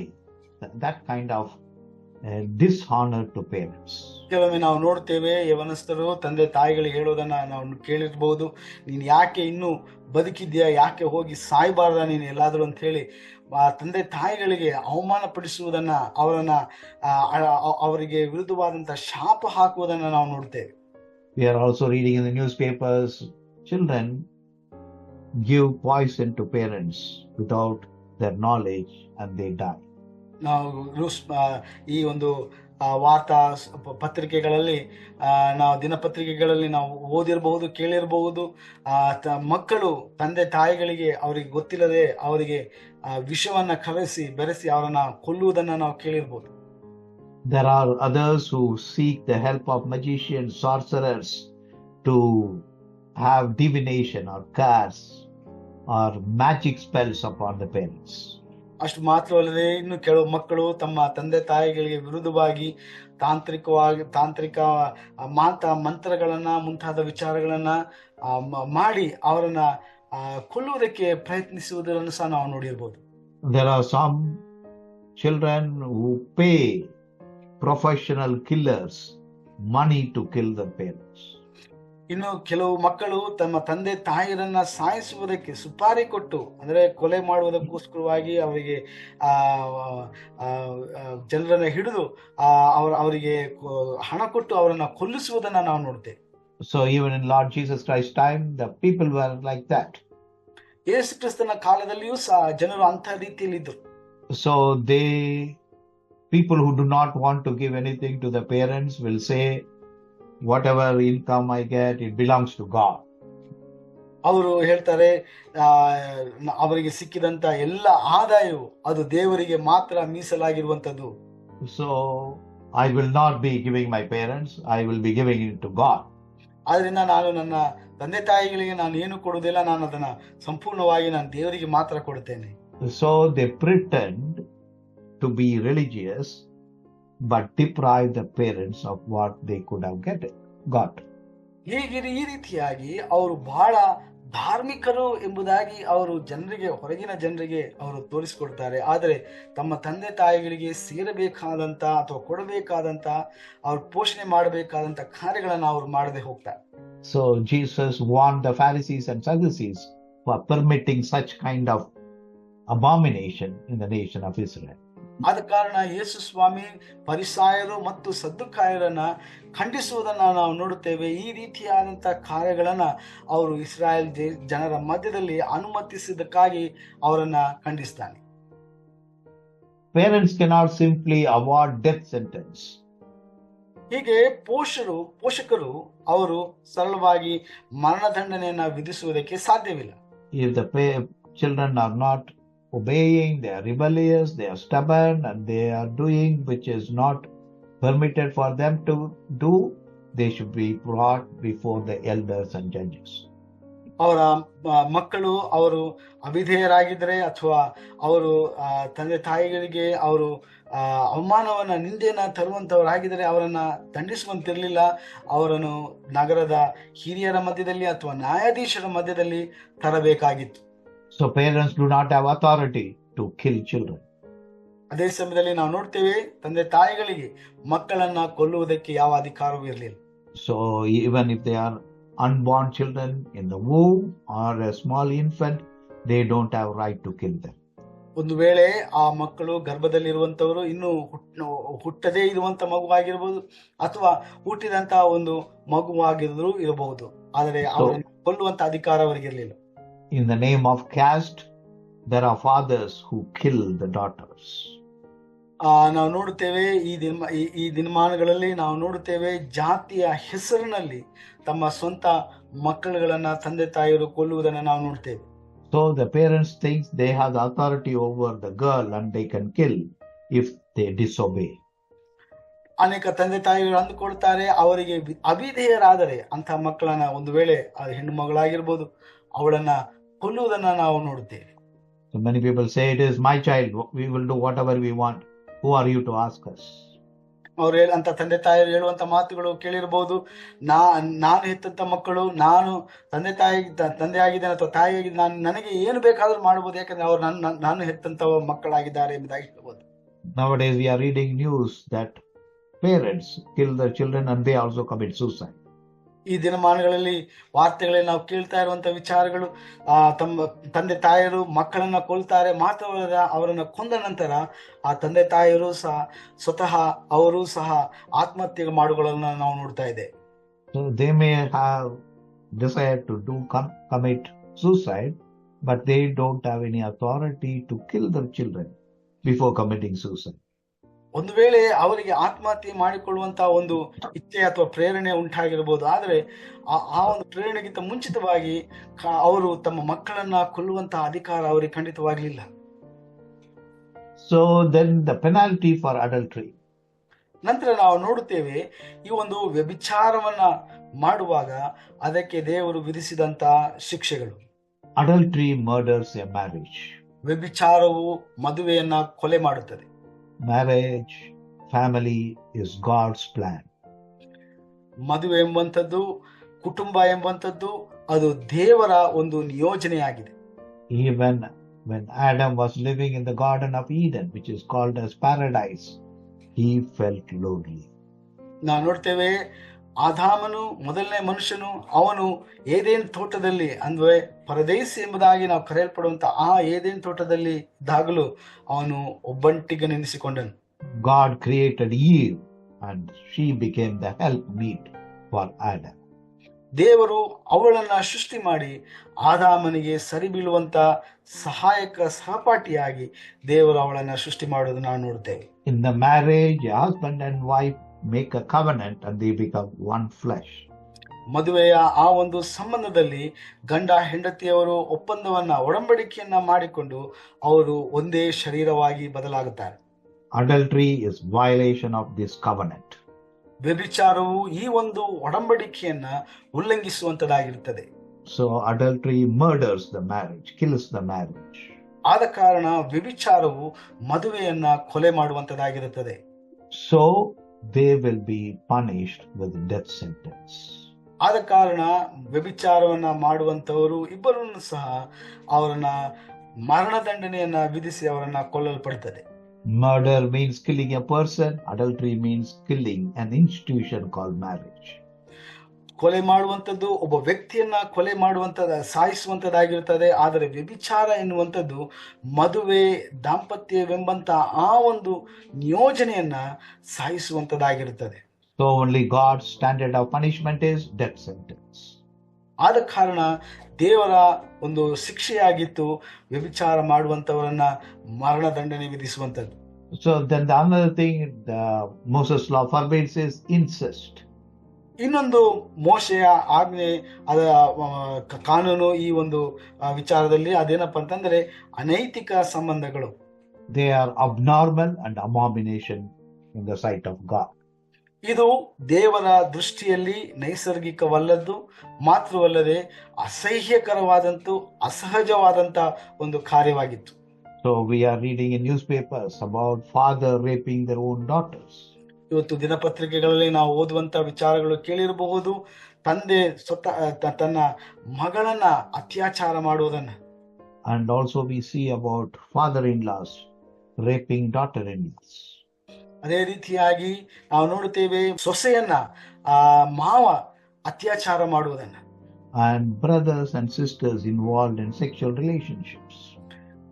ಸ್ವಂತ ಒಡ ಹುಟ್ಟಿದಂತಹ ಸಹೋದರ ಮತ್ತು ಸಹೋದರಿ ಅವರು ಈ ಒಂದು ಲೈಂಗಿಕ ಪಾಪದಲ್ಲಿ ತೊಡಗಿಕೊಳ್ಳುವುದನ್ನ ನಾವು ನೋಡುತ್ತೇವೆ. So these are not natural, this is abnormal and abomination. ಇದು ನೈಸರ್ಗಿಕವಾದಂತ ಒಂದು ಕಾರ್ಯವಲ್ಲ, ಇದು ದೇವರಿಗೆ ಅಸಹ್ಯಕರವಾದದ್ದು, ಅಸಹಜವಾದಂತ ಒಂದು ಕಾರ್ಯವಾಗಿದೆ. So today they want to change the laws so that incest also be recognized as legal. ಆದರೆ ಇವತ್ತು ಕಾನೂನುಗಳನ್ನ ಬದಲಾಯಿಸುವುದಕ್ಕೆ ಸಿದ್ಧರಾಗಿದ್ದಾರೆ. ಇಂತಹ ಅನೈತಿಕ ಸಂಬಂಧಗಳನ್ನು ಸಹ ಅವರು ಸರಿ ಎಂಬುದಾಗಿ, ಸಮಾಜಕ್ಕೆ ಒಪ್ಪಿಗೆ ಆದಂತಹ ಒಂದು ವಿಚಾರ ಎಂಬುದಾಗಿ ಅದನ್ನ ಬದಲಾಯಿಸಬೇಕೆಂಬುದಾಗಿದ್ದಾರೆ. So these kind of new laws make a lawless society. ಇಂತಹ ಕಾನೂನುಗಳು ಅದು ಸಮಾಜವನ್ನ ಕಾನೂನು ರಹಿತವಾದಂತಹ ಒಂದು ಸ್ಥಿತಿಗೆ ಮುನ್ನಡೆಸುವಂತದ್ದಾಗಿರುತ್ತದೆ. So only we are living in the last days where the terrible times we are witnessing. ಆದ ಕಾರಣ ನಾವು ಕೊನೆಯ ದಿನಗಳಲ್ಲಿ ನಾವು ಜೀವಿಸ್ತಾ ಇದ್ದೇವೆ. ಇಂತಹ ಭಯಂಕರವಾದಂತಹ ಕಾರ್ಯಗಳನ್ನ ನಮ್ಮ ಸಮುದಾಯದಲ್ಲಿ ನಾವು ನೋಡ್ತಾ ಇದ್ದೇವೆ. And also Bible warns against homosexual relationships. ಅಷ್ಟು ಮಾತ್ರವಲ್ಲದೆ ಸಲಿಂಗಗಾಮವನ್ನು ಸಹ ಸತ್ಯವೇದವು ವಿರೋಧಿಸುವುದನ್ನು ನಾವು ನೋಡುತ್ತೇವೆ. So today around the world there are many countries that recognize marriage between a man and a man, woman and a woman, as legal. ಇವತ್ತು ಪ್ರಪಂಚಾದ್ಯಂತ ಅನೇಕ ದೇಶಗಳು ಒಬ್ಬ ಪುರುಷ ಮತ್ತು ಪುರುಷನ ನಡುವೆ ಇರುವಂತ ಮದುವೆ ಸಂಬಂಧವನ್ನ, ಮಾತ್ರವಲ್ಲದೆ ಒಬ್ಬ ಸ್ತ್ರೀ ಮತ್ತು ಇನ್ನೊಂದು ಸ್ತ್ರೀಯೊಟ್ಟಿಗಿರುವಂತ ಮದುವೆಯ ಸಂಬಂಧವನ್ನ ಸಾಮಾನ್ಯವಾಗಿ ಕಾನೂನಿನ ಚೌಕಟ್ಟಿನಲ್ಲಿ ಅದನ್ನ ಅಂಗೀಕರಿಸುತ್ತಾ ಇರುವುದನ್ನ ನಾವು ಕಾಣುತ್ತಾ ಇದ್ದೇವೆ. First of all, government do not have the right to define marriage. ಮೊದಲನೇದಾಗಿ ಯಾವ ಸರ್ಕಾರಗಳಿಗೂ ಮದುವೆಯನ್ನ ವಿಶ್ಲೇಷಿಸುವುದಕ್ಕೆ ಅಧಿಕಾರವೂ ಇಲ್ಲ. Government can only define what it creates, what the government creates. ಸರ್ಕಾರವು ತನ್ನಷ್ಟಕ್ಕೆ ಸೃಷ್ಟಿ ಮಾಡುವಂತ ಕಾರ್ಯಗಳನ್ನು ಮಾತ್ರ ಅದನ್ನ ವಿಶ್ಲೇಷಿಸುವುದಕ್ಕೆ ಸಾಧ್ಯ. So marriage was not created or invented by government. It was God's design, God's plan. ಮದುವೆಯ ಸಂಬಂಧವನ್ನ ಯಾವ ಸರ್ಕಾರವು ನಿಯೋಜಿಸಲ್ಪಡಲಿಲ್ಲ. ಇದನ್ನ ದೇವರು ತಾನೇ ಸ್ವತಃ ಸ್ಥಾಪಿಸಿದವನಾಗಿದ್ದಾನೆ. So God established that marriage is between a man and a woman who are not married. They have to be virgins when they come and get married. ದೇವರು ನಿಯೋಜಿಸಿರುವಂತ ಒಂದು ವಿಷಯ, ಮದುವೆಯ ಸಂಬಂಧದಲ್ಲಿ ಒಬ್ಬ ಕನ್ಯಕೆ ಮತ್ತು ಒಬ್ಬ ಪುರುಷನು ಅವರಿಬ್ಬರು ಮದುವೆಯ ಸಂಬಂಧದಲ್ಲಿ ಒಳಪಡಬೇಕು, ಸೇರ್ಪಟ್ಟಿಕೊಳ್ಳಬೇಕು ಎಂಬಂತ ನಿಯೋಜನೆಯನ್ನ ದೇವರು ಸ್ಥಾಪಿಸಿರುವಂತದ್ದಾಗಿದೆ. And God also allows marriage of widows and other people who are not virgins, but for the sake of bringing out children or establishing the family. ಅಷ್ಟು ಮಾತ್ರವಲ್ಲದೆ ಮದುವೆ ಆದ ನಂತರ ಗಂಡನನ್ನ ಅಥವಾ ಹೆಂಡತಿಯನ್ನ ಕಳೆದುಕೊಂಡಂತಹ ವಿಧವೆಯರು ಅವರಿಗೂ ಸಹ ಮದುವೆಯ ಆ ಒಂದು ಸಂಬಂಧವನ್ನ ಹೊಂದಿಕೊಳ್ಳುವುದಕ್ಕೋಸ್ಕರವಾಗಿ, ಅಂದ್ರೆ ಅವರ ಸಂತಾನ ಅಭಿವೃದ್ಧಿಗೋಸ್ಕರವಾಗಿ, ಇತರ ಕಾರ್ಯಗಳಿಗೋಸ್ಕರವಾಗಿ ಮದುವೆಯ ಆ ಒಂದು ಸಂಬಂಧವನ್ನ ಮಾಡಿಕೊಳ್ಳಬಹುದು ಎಂಬಂತ ಅನುಮತಿಯನ್ನು ಸಹ ದೇವರು ನೀಡಿದವನಾಗಿದ್ದಾನೆ. There are some denominations that also approve same-sex marriage. ಕೆಲವೊಂದು ಕ್ರೈಸ್ತ ಪಂಗಡಗಳು ಈ ದಿನಮಾನಗಳಲ್ಲಿ ಸಲಿಂಗಗಾಮದ ಈ ಒಂದು ಮದುವೆಗಳನ್ನ ಅವರು ಅನುಮತಿಸುವುದನ್ನ ನಾವು ನೋಡ್ತಾ ಇದ್ದೇವೆ. Some churches even conduct the marriage of man and a woman, man and a man, or woman and a woman in their own church premises. ಕೆಲವು ಸಭೆಗಳು ಬಹಿರಂಗವಾಗಿ ಈ ರೀತಿಯಾಗಿ ಪುರುಷ ಮತ್ತು ಪುರುಷನು, ಸ್ತ್ರೀ ಮತ್ತು ಸ್ತ್ರೀ ಮಧ್ಯದಲ್ಲಿರುವಂತಹ ವಿವಾಹ ಕಾರ್ಯಗಳನ್ನ ಸಭೆಗಳೊಳಗೆ ಮಾಡುತ್ತಾ ಇರುವುದನ್ನ ನಾವು ನೋಡ್ತಾ ಇದ್ದೇವೆ. So God does not approve this. ದೇವರು ಖಂಡಿತವಾಗಲೂ ಈ ಒಂದು ಕಾರ್ಯವನ್ನ ಅನುಮತಿಸುವುದಲ್ಲ. The punishment is death sentence. ಅದಕ್ಕೆ ಇರುವಂತಹ ದಂಡನೆ ಮರಣ ದಂಡನೆ ಆಗಿದೆ. So one of the sins that invited judgment on the city of Sodom was homosexuality. Sodom Gomorrah ಪಟ್ಟಣಕ್ಕೆ ವಿರುದ್ಧವಾಗಿ ದೇವರು ವಿಧಿಸಿದಂತ ಆ ಒಂದು ದಂಡನೆ ಈ ಸಲಿಂಗಗಾಮದ ವಿಷಯವಾಗಿ ಅದಕ್ಕೆ ಸಂಬಂಧಪಟ್ಟದಾಗಿತ್ತು.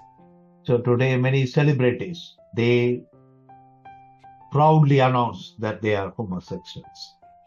ಇವತ್ತು ಅನೇಕ ಸೆಲೆಬ್ರಿಟಿಗಳು ಅವರು ಬಹಳ ಗರ್ವದಿಂದ, ಹೆಮ್ಮೆಯಿಂದ ಈ ಒಂದು ಸಲಿಂಗಗಾಮವನ್ನ ಪ್ರೋತ್ಸಾಹಿಸುವುದನ್ನ ನಾವು ನೋಡ್ತೇವೆ. Instead of being ashamed of their sin, they are proud of their sin. ಅವರು ತಮ್ಮ ಪಾಪಗಳ ಕುರಿತಾಗಿ ಅವರು ಅವಮಾನವನ್ನ ಪಡದೆ, ಅದಕ್ಕೆ ದುಃಖ ಪಡದೆ, ಅವರು ಅದನ್ನ ಹೆಚ್ಚಾಗಿ ಅದನ್ನ ಉತ್ತೇಜನ ಪಡಿಸುವುದನ್ನ, ಅದನ್ನ ಘೋಷಣೆ ಮಾಡಿಕೊಳ್ಳುವುದನ್ನ ನಾವು ನೋಡ್ತೇವೆ. So only many young people are confused. ಆದ ಕಾರಣ ಇವತ್ತು ಅನೇಕ ಯವನಸ್ಥರು ಅವರು ಗೊಂದಲಕ್ಕೆ ಒಳಗಾಗಿರುವುದನ್ನು ನಾವು ಕಾಣ್ತಾ ಇದ್ದೇವೆ. So they are bad models in the community and also in the cyber world. ಈ ರೀತಿಯಾಗಿ ಅವರು ಈ ಒಂದು ಸೈಬರ್ ಇಂಟರ್ನೆಟ್ ನಲ್ಲಿ ಅವರು ಬಹಳ ಕೆಟ್ಟದಾದಂತಹ ಒಂದು ಮಾರ್ಗದರ್ಶಕಗಳಾಗಿ ಒಂದು ಉದಾಹರಣೆಯಾಗಿ ಕಾಣ್ತಾ ಇರುವುದನ್ನ ನಾವು ನೋಡ್ತೇವೆ. So those who are involved in youth ministries should be very careful to guide our youngsters in the right path. ಆದ್ರಿಂದ ಯವನಸ್ಥರ ಮಧ್ಯದಲ್ಲಿ ಸೇವೆಗಳಲ್ಲಿ ತೊಡಗಿಸಿಕೊಂಡಂತವರು ಬಹಳ ಜಾಗರೂಕರಾಗಿ ನಮ್ಮ ಯವನಸ್ಥರನ್ನ ಸರಿಯಾದ ರೀತಿಯಲ್ಲಿ ಅವರಿಗೆ ಮಾರ್ಗದರ್ಶನವನ್ನು ನಾವು ನೀಡಬೇಕಾಗಿದೆ. Moses' law also defines other forms of adultery. ಮೋಶೆಯ ಕಾನೂನು ಇನ್ನು ಬೇರೆ ಇತರ ರೀತಿಯಾದಂತಹ ವ್ಯಭಿಚಾರಗಳ ಕುರಿತಾಗಿಯೂ ಸಹ ಅದರಲ್ಲಿ ವಿವರಿಸಿರುವುದನ್ನು ನಾವು ನೋಡ್ತೇವೆ. So why did Moses gave those laws? Because it was happening in his time also. ಮೋಶೆ ಯಾಕೆ ಇದಕ್ಕೆಲ್ಲ ಕಾನೂನುಗಳನ್ನ ಕೊಟ್ಟನು? ಯಾಕಂದ್ರೆ ಆ ದಿನಮಾನಗಳಲ್ಲಿಯೂ ಸಹ ಈ ರೀತಿಯಾದಂತಹ ಪಾಪ ಕೃತ್ಯಗಳು ನಡೀತಾ ಇತ್ತು. So man is sinful. His sinful nature does not change even by education, by civilization or economic advancement. He is the same. ಮನುಷ್ಯನು ಪಾಪದಿಂದ ಹುಟ್ಟಿದವನಾದ ಕಾರಣ ಪಾಪವನ್ನೇ ನಿರಂತರವಾಗಿ ಮಾಡುವಂತವನಾಗಿದ್ದಾನೆ. ಅದು ಯಾವುದೇ ರೀತಿಯಾದಂತಹ ಒಂದು ವಿದ್ಯಾಭ್ಯಾಸದಿಂದಾಗ್ಲಿ ಅಥವಾ ಆರ್ಥಿಕವಾದಂತಹ ಮುನ್ನಡೆಯಿಂದಾಗ್ಲಿ ಅಥವಾ ಈ ರೀತಿಯಾದ ಸಮುದಾಯದ ಒಂದು ಆವಿಷ್ಕಾರದಿಂದಾಗಲಿ ಅವು ಯಾವುದೂ ಸಹ ಬದಲಾಯಿಸುವುದಕ್ಕೆ ಸಾಧ್ಯವಿಲ್ಲ.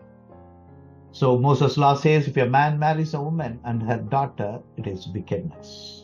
ಮೋಶೆಯ ಆಜ್ಞೆ ಹೇಳ್ತದೆ, ಒಬ್ಬ ಪುರುಷನು ಮಹಿಳೆ ಮತ್ತು ಅವಳ ಸ್ವಂತ ಮಗಳನ್ನ ಮದುವೆ ಆದರೆ ಅದು ದುಷ್ಟತನ ಎಂಬುದಾಗಿ ಹೇಳ್ತಾರೆ. So if he marries a woman and if a woman has a daughter, she becomes stepdaughter. ಹೀಗೆ ಒಬ್ಬ ಮನುಷ್ಯನು ಒಬ್ಬ ಸ್ತ್ರೀ ಮತ್ತು ಅವಳಿಗೆ ಆ ಸ್ತ್ರೀಗೆ ಬೇರೆ ಒಂದು ಸಂಬಂಧದಿಂದ ಮಗಳು ಇರುವುದಾದರೆ ಆ ಮಗಳು ಆ ಪುರುಷನ ಮಗಳಾಗ್ತಾಳೆ. So instead of treating the daughter like his own daughter, he is behaving like a man who is engaging in prostitute. ಹೀಗೆ ಆ ಒಂದು ಮಹಿಳೆಯನ್ನ ಮದುವೆಯಾದ ನಿಮಿತ್ತವಾಗಿ ಆ ಮಹಿಳೆಯ ಮಗಳು ಸಹ ಈ ಪುರುಷನಿಗೆ ಮಗಳಾಗ್ತಾಳೆ. ಆದರೆ ಮಗಳಾಗಿ ಅವಳನ್ನು ನೋಡದೆ ಅವಳೊಟ್ಟಿಗೆ ಅವನು ಲೈಂಗಿಕ ಕಾರ್ಯದಲ್ಲಿ ತೊಡಗಿಸಿಕೊಳ್ಳುವುದಾದರೆ ಅವನು ಒಬ್ಬ ವೇಶ್ಯೊಟ್ಟಿಗೆ ವ್ಯಭಿಚಾರವನ್ನು ಮಾಡುವುದಕ್ಕೆ ಅದು ಸಮನಾಗಿರುವಂತದ್ದಾಗಿರುತ್ತದೆ. So Moses' law says they will be burnt in fire. ಮೋಶೆ ಆಜ್ಞೆ ಹೇಳುತ್ತದೆ ಅಂಥವರನ್ನ ಬೆಂಕಿಯಲ್ಲಿ ಸುಡಲ್ಪಡಬೇಕು ಎಂಬುದಾಗಿ. So some scholars say they will be branded with the hot iron, that they are wicked. ಇನ್ನು ಕೆಲವು ಸತ್ಯವೇದ ವಿದ್ವಾಂಸರು ಅವರು ಹೀಗೆ ಹೇಳ್ತಾರೆ, ಅವರನ್ನು ಕಾದಂತ ಕಬ್ಬಿಣದಿಂದ ಬರೆ ಹಾಕಿಸಲ್ಪಡುತ್ತಾರೆ ಎಂಬುದಾಗಿ ಹೇಳ್ತಾರೆ. So there are many forms of adulteries that is very prevalent in the society even today. ಆದ ಕಾರಣ ಅನೇಕ ರೀತಿಯಾದಂತಹ ವ್ಯಭಿಚಾರಗಳು ಇವತ್ತಿನ ದಿನಮಾನಗಳಲ್ಲಿಯೂ ಸಹ ಸಮಾಜದಲ್ಲಿ ಪ್ರಚಲಿತವಾಗಿರುವುದನ್ನು ನಾವು ನೋಡುತ್ತೇವೆ. So then Moses also warns against perverse sex with animals. ಅಷ್ಟು ಮಾತ್ರವಲ್ಲದೆ ಮೋಶೆಯು ಈ ಪ್ರಾಣಿಗಳೊಟ್ಟಿಗೆ ಮಾಡುವಂತಹ ಲೈಂಗಿಕ ಕಾರ್ಯಗಳ ಕುರಿತಾಗಿಯೂ ಸಹ ಅವನು ಆ ಕಾನೂನುಗಳನ್ನ ಕೊಡುವುದನ್ನು ನಾವು ನೋಡ್ತೇವೆ.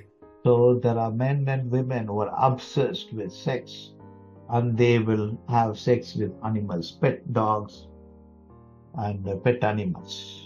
ಹೀಗೆ ಪುರುಷ ಮತ್ತು ಸ್ತ್ರೀಯರು ಅವರು ಈ ಲೈಂಗಿಕ ಕಾರ್ಯಗಳಲ್ಲಿ ಅಂದ್ರೆ ಪ್ರಾಣಿಗಳ ಜೊತೆಗೆ ಅವರು ವಿಕೃತವಾದಂತ ಲೈಂಗಿಕ ಕಾರ್ಯಗಳನ್ನ ಮಾಡುವುದನ್ನ ನಾವು ನೋಡ್ತೇವೆ. ಕೆಲವೊಮ್ಮೆ ಅದು ಅವರು ಸಾಕುವಂತ ನಾಯಿ ಆಗಿರಬಹುದು ಅಥವಾ ಇನ್ನು ಬೇರೆ ಇತರ ಸಾಕು ಪ್ರಾಣಿಗಳಾಗಿರಬಹುದು.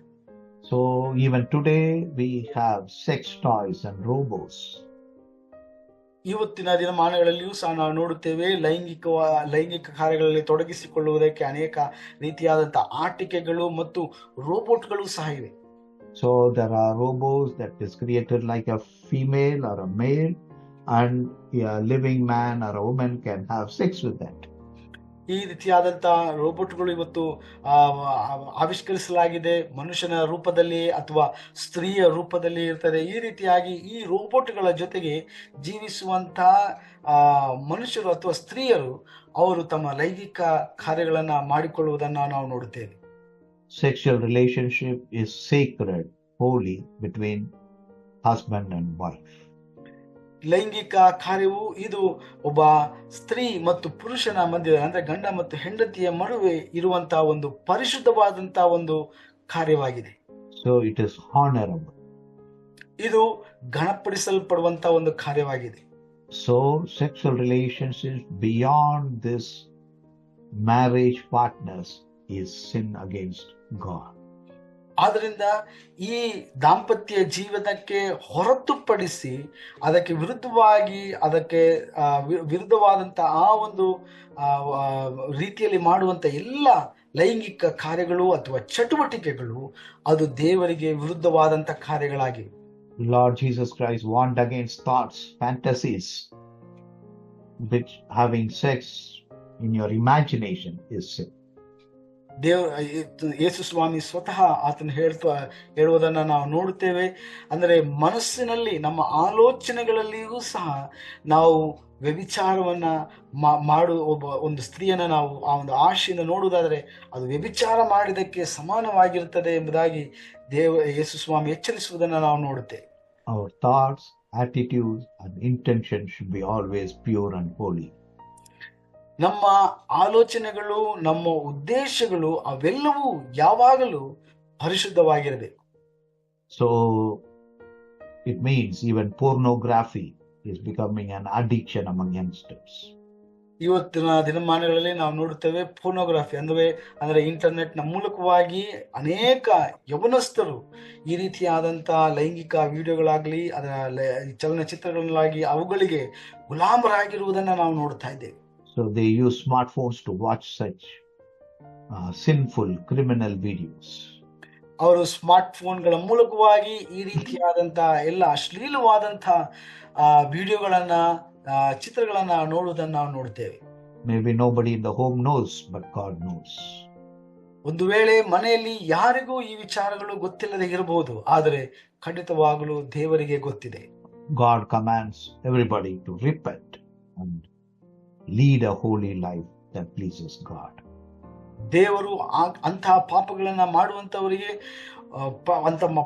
ಮಾಡುವಂತವರನ್ನ ಪಶ್ಚಾತ್ತಾಪ ಪಟ್ಟು ಅವರು ದೇವರ ಕಡೆಗೆ ತಿರುಗಿಕೊಳ್ಳಬೇಕೆಂಬುದಾಗಿ ದೇವರು ಆಜ್ಞಾಪಿಸುವಂತವನಾಗಿದ್ದಾನೆ. So then Moses gives a list of such sins. ನಂತರ ನಾವು ನೋಡ್ತೇವೆ ಇಂತಹ ಪಾಪಗಳ ಒಂದು ದೊಡ್ಡ ಪಟ್ಟಿಯನ್ನ ಮೋಶೆ ಕೊಡುವುದನ್ನ ನಾವು ನೋಡ್ತೇವೆ. So such people would be excommunicated from the society. ಈ ರೀತಿಯಾದಂತಹ ಪಾಪವನ್ನ ಮಾಡುವಂತವರನ್ನ ಸಮಾಜದಿಂದ ಹೊರಹಾಕಲಾಗುತ್ತದೆ ಎಂಬುದಾಗಿ ನಾವು ನೋಡ್ತೇವೆ. So only Paul, when he wrote to the believers in the city of Corinth, he warned against the brother or a believer who was committing adultery. ನಾವು ನೋಡ್ತೇವೆ ಪೌಲನು ಕೊರಿಂಥದವರ ಸಭೆಗೆ ಅವನು ಪತ್ರವನ್ನ ಬರೆಯುವಾಗ ಎಚ್ಚರಿಸ್ತಾನೆ, ಇಂತಹ ರೀತಿಯಾದಂತಹ ಪಾಪವನ್ನ ಮಾಡಬೇಡಿ ಎಂಬುದಾಗಿ ಅವನು ಪತ್ರದ ಮೂಲಕವಾಗಿ ಬರೆಯುವುದನ್ನು ನಾವು ನೋಡ್ತೇವೆ. Paul scolds them, rebukes them. Why are you tolerating such a person in your fellowship? ಪೌಲನು ಅವರನ್ನ ಖಂಡಿಸ್ತಾನೆ, ಅವರನ್ನ ಗದರಿಸ್ತಾನೆ. ಯಾಕೆ ಈ ರೀತಿಯಾದಂತಹ ಪಾಪವನ್ನ ಮಾಡುವಂತವರನ್ನ ನೀವಿನ್ನೂ ಸಭೆಯಲ್ಲಿ ಇಟ್ಟುಕೊಂಡು ಅವರನ್ನ ಸಹಿಸಿಕೊಳ್ತಾ ಇದ್ದೀರಿ ಎಂಬುದಾಗಿ. So we have to see that God is holy, we should be holy, our congregation should be holy. ಆದ್ರಿಂದ ನಾವು ತಿಳ್ಕೊಳ್ಬೇಕು, ದೇವರು ಪರಿಶುದ್ಧನಾಗಿದ್ದಾನೆ, ಆದ್ರಿಂದ ನಾವು ಪರಿಶುದ್ಧರಾಗಿ ಜೀವಿಸಬೇಕು. ಅಷ್ಟು ಮಾತ್ರವಲ್ಲದೆ ನಮ್ಮ ಸಭೆಯನ್ನು ಸಹ ಪರಿಶುದ್ಧವಾಗಿ ನಾವು ಇಟ್ಟುಕೊಳ್ಳಬೇಕು. So those who violate the holiness in our local churches, fellowships, we have to rebuke them, we have to make them to repent, or we have to disown them. ಆದ್ರಿಂದ ನಮ್ಮ ಸಭೆಗಳಲ್ಲಿಯೂ ಸಹ ಈ ರೀತಿಯಾದಂತಹ ಪಾಪ ಕಾರ್ಯಗಳಲ್ಲಿ ತೊಡಗಿಸಿಕೊಂಡವರನ್ನ ನಾವು ಅವರನ್ನ ಖಂಡಿಸಬೇಕು, ಅವರನ್ನ ಎಚ್ಚರಿಸಬೇಕು. ಅದಕ್ಕೆ ಅವರು ಕಿವಿಗೊಡದೇ ಇರುವುದಾದರೆ ನಾವು ಖಂಡಿತವಾಗಲೂ ಅವರನ್ನ ಸಭೆಯಿಂದ ಹೊರಗೆ ಹಾಕಬೇಕು. So Moses' law says God will punish some with barrenness. That means they will not have children. ಮೋಶೆಯ ಆಜ್ಞೆ ಪ್ರಕಾರವಾಗಿ ನಾವು ನೋಡುತ್ತೇವೆ, ದೇವರು ಅಂಥವರನ್ನ ಅವರನ್ನ ಶಿಕ್ಷಿಸ್ತಾನೆ, ಅಂದ್ರೆ ಅವರಿಗೆ ಬಂಜೆತನದಿಂದ ಶಿಕ್ಷಿಸ್ತಾನೆ, ಅವರಿಗೆ ಮಕ್ಕಳಾಗುವುದಿಲ್ಲ ಎಂಬುದಾಗಿ ಕೆಲವರಿಗೆ ಈ ಒಂದು ದಂಡನೆಯನ್ನ ದೇವರು ವಿಧಿಸುವುದನ್ನು ನಾವು ನೋಡ್ತೇವೆ. So there are many young people who indulge in sexual relationship before marriage. They abort children, but after marriage they don't get any children. ಹೀಗೆ ನಾವು ನೋಡ್ತೇವೆ, ಕೆಲವು ಯವನಸ್ಥರು ಮದುವೆಗೆ ಮುಂಚಿತವಾಗಿ ಅವರು ಲೈಂಗಿಕ ಸಂಪರ್ಕದಿಂದ ಮಕ್ಕಳನ್ನ ಗರ್ಭಧರಿಸಿಕೊಳ್ತಾರೆ. ಆ ಮಕ್ಕಳನ್ನ ಅವರು ನಂತರ ಗರ್ಭಪಾತ ಮಾಡಿ ನಂತರ ಅವರು ಮದುವೆ ಆದ ನಂತರ ಅವರಿಗೆ ಮಕ್ಕಳೇ ಆಗದೆ ಇರುವುದನ್ನು ನಾವು ನೋಡ್ತೇವೆ. Because God has punished them with barrenness. ಯಾಕೆಂದರೆ ದೇವರು ಅವರನ್ನ ಬಂಜೆತನದಿಂದ ಶಿಕ್ಷಿಸುವಂತವನಾಗಿರುತ್ತಾನೆ. So the Lord warned the Israelite they should not follow the patterns or the fashions or the trends of the surrounding nations. ಹೀಗೆ ದೇವರು ಇಸ್ರಾಯೇಲರಿಗೆ ಆಜ್ಞೆಯನ್ನ ಕೊಟ್ಟಿದ್ದನು. ಅವರ ಸುತ್ತಮುತ್ತಲಿನ ಅನ್ಯ ಜನರ ಆ ಒಂದು ಸಂಸ್ಕೃತಿಯನ್ನ, ಸಂಪ್ರದಾಯವನ್ನ, ಆಚಾರ ವಿಚಾರಗಳನ್ನ ಇಸ್ರಾಯೇಲರು ಪಾಲಿಸಬಾರದು ಎಂಬುದಾಗಿ. So Israel should not think they are descendants of Abraham, so God will not punish them. ಇಸ್ರಾಯೇಲರು ಅಂದುಕೊಳ್ಳಬಾರದು ನಾವು ಅಬ್ರಹಾಮನ ಸಂತತಿಗಳು, ಆದ ಕಾರಣ ದೇವರು ನಮ್ಮನ್ನ ಶಿಕ್ಷಿಸುವುದಿಲ್ಲ ಎಂಬುದಾಗಿ ಅವರು ತಪ್ಪಾಗಿ ತಿಳಿದುಕೊಳ್ಳಬಾರದು. So even Pharisees and Sadducees, they thought that they are descendants of Abraham and God will not punish them. ಫರಿಸಾಯರು, ಸದ್ದುಕಾಯರು ಅವರು ಸಹ ಅಂದುಕೊಳ್ಳುತ್ತಾ ಇದ್ದರು ಅವರು ಅಬ್ರಹಾಮನ ಸಂತತಿಯವರಾದ ಕಾರಣ ದೇವರು ಅವರನ್ನ ದಂಡಿಸುವುದಿಲ್ಲ ಎಂಬುದಾಗಿ. God will punish Israel, Gentiles and the Christians, believers, if they violate God's commandments. ದೇವರ ಆಜ್ಞೆಯನ್ನ ಉಲ್ಲಂಘಿಸುವಂತವರು ಯಾರೇ ಆಗಿರ್ಬೋದು, ಅದು ಇಸ್ರಾಯೇಲರಾಗಿರ್ಬೋದು ಅಥವಾ ಅನ್ಯ ಜನರಾಗಿರ್ಬೋದು ಅಥವಾ ಇವತ್ತಿನ ಸಭೆ ಅಥವಾ ವಿಶ್ವಾಸಿಗಳೇ ಆಗಿರಬಹುದು. So Moses gives warning, don't follow the wicked nations that are around you. ಅದರಿಂದ ಮೋಶೆಯು ಒಂದು ಎಚ್ಚರಿಕೆಯನ್ನ ಕೊಡ್ತಾನೆ ಇಸ್ರಾಯೇಲರಿಗೆ. ಅದೇನೆಂದ್ರೆ ಸುತ್ತಮುತ್ತಲಿರುವಂತಹ ಅನ್ಯ ಜನರ ಆ ಒಂದು ಸಂಸ್ಕೃತಿಯನ್ನ ನೀವು ಪಾಲಿಸಬಾರದು ಎಂಬುದಾಗಿ. If you behave like them in the promised land, the land will vomit you out. ನೀವು ಅವರ ಪಾಪ ಕೃತ್ಯಗಳನ್ನ ನೀವು ಪಾಲಿಸುವುದೇ ಆದರೆ ನೀವು ಸ್ವಾಧೀನಪಡಿಸಿಕೊಂಡಂತ ಆ ಒಂದು ದೇಶವು ನಿಮ್ಮನ್ನ ಕಕ್ಕಿ ಬಿಡುತ್ತದೆ ಎಂಬುದಾಗಿ ದೇವರು ಅವರಿಗೆ ಎಚ್ಚರಿಸಿದರು. So the promised land was inhabited by 7 nations. ದೇವರು ಅವರಿಗೆ ಕೊಟ್ಟಂತಹ ವಾಗ್ದಾನ ದೇಶವನ್ನ ಸ್ವಾಧೀನಪಡಿಸಿಕೊಳ್ಳುವುದಕ್ಕಿಂತ ಮುಂಚಿತವಾಗಿ 7 ಜನಾಂಗಗಳು ಆ ಒಂದು ದೇಶವನ್ನ ಆಳುತ್ತಾ ಇದ್ರು. So Genesis 15, God spoke with Abraham. ಆದಿಕಾಂಡ ಪುಸ್ತಕ 15ನೇ ಅಧ್ಯಾಯದಲ್ಲಿ ದೇವರು ಅಬ್ರಹಾಮನ ಸಂಗಡ ಮಾತನಾಡುವುದನ್ನು ನಾವು ನೋಡುತ್ತೇವೆ. The Lord said, your descendants will be slaves in a strange nation for 400 years. ದೇವರು ಹೇಳ್ತಾನೆ, ನಿನ್ನ ಸಂತತಿಯವರು ಅವರು ದೂರ ದೇಶದಲ್ಲಿ 400 ವರ್ಷಗಳ ಕಾಲ ಗುಲಾಮರಾಗಿ ಜೀವಿಸ್ತಾರೆ. So when the 400 years are complete, this nation's wickedness will come full measure, that I will judge those nations. ಆ 400 ವರ್ಷಗಳಾದ ನಂತರ ನಾವು ನೋಡ್ತೇವೆ, ಈಗ ಆ ಒಂದು ವಾಗ್ದಾನ ದೇಶದಲ್ಲಿ ಇರುವಂತ ರಾಷ್ಟ್ರಗಳು ಅವರು ಮಾಡುವಂತ ಪಾಪಗಳು ಅದು ತುಂಬಿ ತುಳುಕುವಾಗ ನಾನು ಅವರನ್ನ ದಂಡಿಸ್ತೇನೆ, ಅವರ ವಿರುದ್ಧವಾಗಿ ನ್ಯಾಯವಿಧಿಯನ್ನು ಹೊರಡಿಸ್ತೇನೆ ಎಂಬುದಾಗಿ ದೇವರು ಹೇಳ್ತಾರೆ. The murder, the violence, sacrifice of children, all these sins became full measure. Then God allowed those nations to be defeated and Israel to establish the promised land. ನಾವು ನೋಡ್ತೇವೆ, ಈ ಅನ್ಯ ಜನರು ವಾಗ್ದತ್ತ ದೇಶದಲ್ಲಿ ಅವರು ದೇವರಿಗೆ ವಿರುದ್ಧವಾಗಿ ಮಕ್ಕಳನ್ನ ಬಲಿ ಕೊಡುವಾಗ, ಅವರು ಕೊಲೆ ಮಾಡುವಾಗ, ಇನ್ನಿತರ ದುಷ್ಟ ಕಾರ್ಯಗಳಲ್ಲಿ ಅವರು ತೊಡಗಿಸಿಕೊಂಡಾಗ ಅವರ ಪಾಪವು ತುಂಬಿತು, ಪಾಪದ ಕೊಡವು ತುಂಬಿತು. ಆಗ ದೇವರು ಅವರನ್ನ ಇಸ್ರಾಯೇಲರ ಕೈಗಳಲ್ಲಿ ಸೋತು ಹೋಗುವುದಕ್ಕೆ ಅವರನ್ನ ಒಪ್ಪಿಸಿಕೊಡುವುದನ್ನ ನಾವು ನೋಡ್ತೇವೆ. Israel was not truthful. ಇಸ್ರಾಯೇಲರು ಅವರು ನಂಬಿಗಸ್ತರಾಗಿರಲಿಲ್ಲ. Some of the kings gave their children, infants, as sacrifice to Molech. ಇಸ್ರಾಯೇಲರ ಅರಸರುಗಳು ಸಹ ಕೆಲವರು ತಮ್ಮ ಮಕ್ಕಳನ್ನ ಈ ಮೊಲೆಕ್ ದೇವತೆಗೆ ಬಲಿಯಾಗಿ ಅರ್ಪಿಸುವುದನ್ನು ನಾವು ನೋಡ್ತೇವೆ. So only God allowed the nation of Israel to be taken into exile. ಆದ ಕಾರಣ ನಾವು ನೋಡುತ್ತೇವೆ, ಇಸ್ರಾಯೇಲರನ್ನ ಅನ್ಯ ದೇಶದವರು ಅವರನ್ನ ಸೆರೆ ಹಿಡಿಯಲ್ಪಟ್ಟವರಾಗಿ ದೇವರು ಅವರನ್ನ ಕಳಿಸಿಬಿಡುವುದನ್ನು ನಾವು ನೋಡುತ್ತೇವೆ. Israel are chosen and separated, but if they behave like other people, they will be judged like other people. ಇಸ್ರಾಯೇಲರು ದೇವರು ಆದುಕೊಂಡ ಆರಿಸಲ್ಪಟ್ಟಂತ ಜನಾಂಗವಾಗಿದ್ದಾರೆ. ಆದರೆ ಅವರು ದೇವರಿಗೆ ವಿರುದ್ಧವಾಗಿ ಪಾಪ ಮಾಡಿದರೆ ದೇವರು ಖಂಡಿತವಾಗ್ಲೂ ಅವರನ್ನ ಖಂಡಿಸುವುದನ್ನು ನಾವು ನೋಡುತ್ತೇವೆ. So what happened to Israel is a warning to us as believers. ಇಸ್ರಾಯೇಲರಿಗೆ ಸಂಭವಿಸಿದಂತ ಎಲ್ಲ ವಿಚಾರಗಳು ನಮಗೆ ಈ ದಿನದಲ್ಲಿ ಎಚ್ಚರಿಕೆಯಾಗಿದೆ. So even though the Israelites sinned again and again, God was patient and somehow he was able to fulfill his plan and purpose through them. ಇಸ್ರಾಯೇಲರು ಪದೇ ಪದೇ ದೇವರಿಗೆ ವಿರುದ್ಧವಾಗಿ ಪಾಪ ಮಾಡಿ ಅವಿಧೇಯರಾದಾಗಲೂ ಸಹ ದೇವರು ಅವರಿಗೋಸ್ಕರವಾಗಿ ಇಟ್ಟಂತ ಯೋಜನೆಯನ್ನ ದೇವರು ಕಾಲಗಳಲ್ಲಿ ನೆರವೇರಿಸುವುದನ್ನ ನಾವು ನೋಡುತ್ತೇವೆ. So God is jealous about Israel or possessive about Israel. So only he says, Israel is mine. ದೇವರು ಇಸ್ರಾಯೇಲರ ಕುರಿತಾಗಿ ಅವನು ಹೊಟ್ಟೆ ಕಿಚ್ಚು ಪಡುವಂತವನಾಗಿದ್ದಾನೆ. ಆದ ಕಾರಣ ಆ ದೇವರು ಹೇಳ್ತಾನೆ, ಇಸ್ರಾಯೇಲರು ನನ್ನವರಾಗಿದ್ದಾರೆ.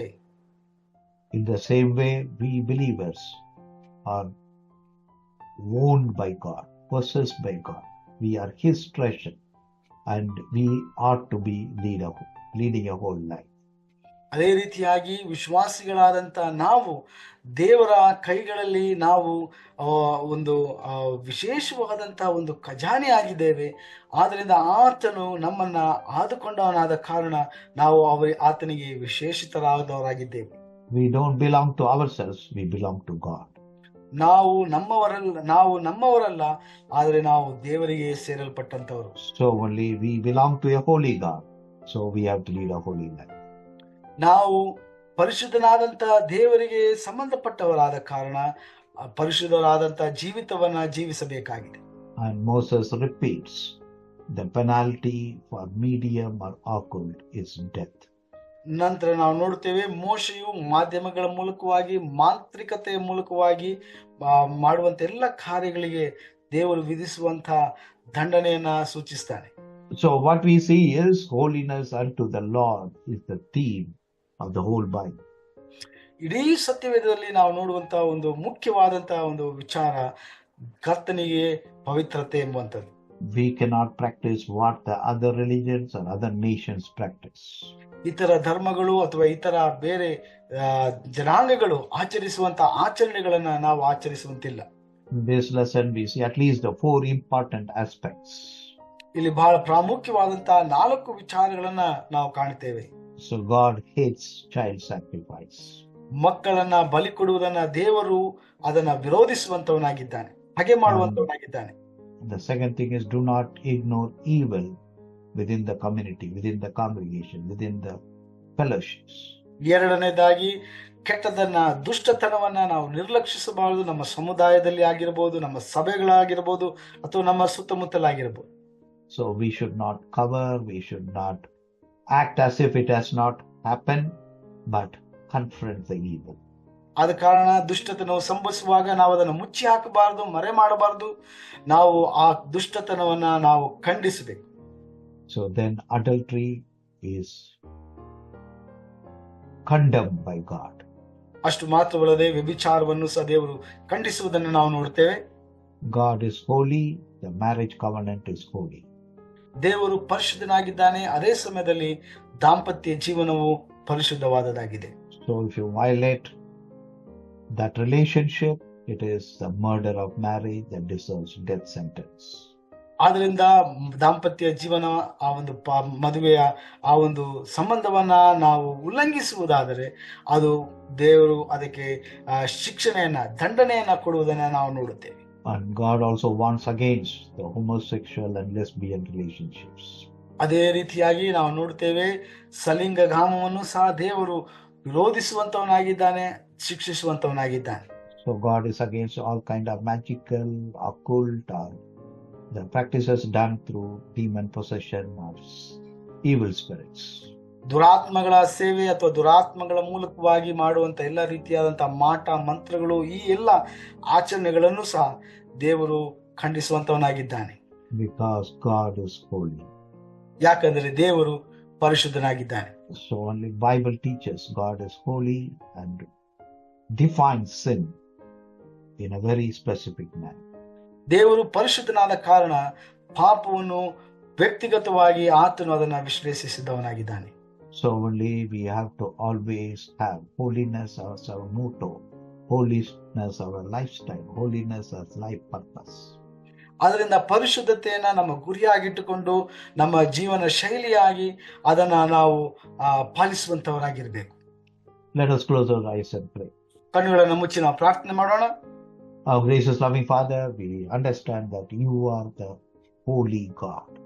ಪರಿಶುದ್ಧನಾದಂತ ದೇವರೇ, ನೀನು ಪರಿಶುದ್ಧನಾದಂತ ದೇವರು ಎಂಬಂತ ವಿಚಾರವನ್ನು ನಾವು ಅರ್ಥ ಮಾಡಿಕೊಳ್ತೇವೆ. Help us to always keep this in our mind. We are worshiping a holy God, and help us to lead a holy life. ಈ ಒಂದು ವಿಚಾರವನ್ನ ನಾವು ಮನಸ್ಸಿನಲ್ಲಿ ಯಾವಾಗಲೂ ಇಟ್ಟುಕೊಂಡು ಪರಿಶುದ್ಧನಾದಂತ ದೇವರನ್ನು ನಾವು ಆರಾಧಿಸ್ತಾ ಇದ್ದೇವೆ. ಆದ ಕಾರಣ ನಾವು ಪರಿಶುದ್ಧವಾದಂತ ಜೀವಿತವನ್ನು ಜೀವಿಸಬೇಕೆಂಬಂತ ವಿಚಾರವನ್ನ ನಮಗೆ ಕಲಿಸಿಕೊಡು. Help us not to sacrifice things which you hate. ನೀನು ಅಸಹ್ಯ ಪಡುವಂತಹ ವಿಚಾರಗಳನ್ನ ನಾವು ಬಲಿ ಕೊಡದಂತೆ ನಮ್ಮನ್ನು ಎಚ್ಚರಿಸು. Help us not to tolerate evil among the fellowship of the local church. ನಮ್ಮ ಸಭೆಗಳಲ್ಲಿ ದುಷ್ಟತನವನ್ನ ನಾವು ನಿರ್ಲಕ್ಷಿಸದಂತೆ ಅದನ್ನ ಖಂಡಿಸುವಂತೆ ನಮಗೆ ಸಹಾಯ ಮಾಡು. Help us to have the family as a holy, and all the family gatherings before you may be around the holy altar. ನಮ್ಮ ಎಲ್ಲ ಕುಟುಂಬಗಳ ಎಲ್ಲ ಆಚರಣೆಗಳು, ಎಲ್ಲ ಸಂಬಂಧಗಳು ಅವೆಲ್ಲವೂ ಸ್ವಾಮಿ ಕರ್ತನೆ ನಿನ್ನ ಬಲಿಪೀಠದ ಮುಂದೆ ಮೆಚ್ಚುಗೆಯಾಗಿರಲಿ. Help us to discern the evil spirit, occult practices, and always be away from them. ಎಲ್ಲ ರೀತಿಯಾದಂತಹ ಮಾಟ ಮಂತ್ರ ಮುಂತಾದಂತಹ ದುರಾತ್ಮನ ಕಾರ್ಯಗಳ ಕುರಿತಾಗಿ ನಾವು ಎಚ್ಚರವುಳ್ಳವರಾಗಿ ಅದನ್ನು ಗ್ರಹಿಸಿ ಅದಕ್ಕೆ ವಿರುದ್ಧವಾಗಿ ನಿಲ್ಲುವುದಕ್ಕೆ ನಮಗೆ ಸಹಾಯ ಮಾಡು. In Jesus' name we pray. Amen. ಯೇಸು ಕ್ರಿಸ್ತನ ಹೆಸರಿನಲ್ಲಿ ನಾವು ಪ್ರಾರ್ಥಿಸ್ತೇವೆ. ಆಮೆನ್.